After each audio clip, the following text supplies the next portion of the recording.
दोस्तों, मैं हर्षित और आप देख रहे हैं मेरा YouTube channel HJ tour organiser. और आज आए हैं हम पांडुपोल, जो कि सरिस्का में स्थित है।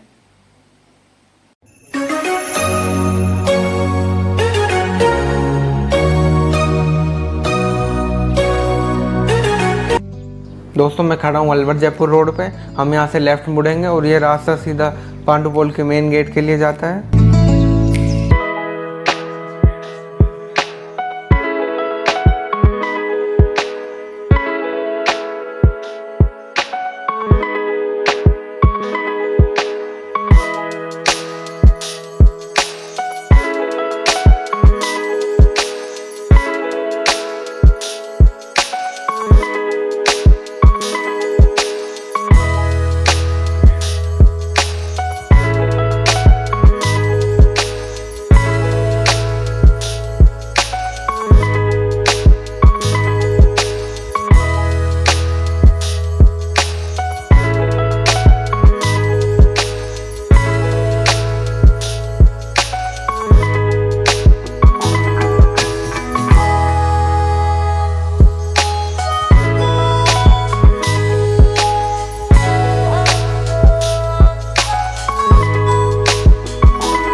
दोस्तों, कमेंट सेक्शन में बताइए आपको वीडियो कैसी लगी। अगर वीडियो पसंद आई हो तो वीडियो को लाइक करें, शेयर करें और मेरे चैनल HJ टूर ऑर्गेनाइजर को सब्सक्राइब करें। और मुझे इंस्टाग्राम और फेसबुक पर आप फॉलो भी कर सकते हैं, लिंक नीचे डिस्क्रिप्शन में दिए हुए हैं। भाई का चैनल सब्सक्राइब भी करें, लाइक शेयर कमेंट करें और डिस्क्रिप्शन में बता दीजिए आप कैसा वीडियो चाहिए। उस हिसाब से हम ट्राई करेंगे कि अच्छा वीडियो हम बना सकें। और तो सब बढ़िया, गुड।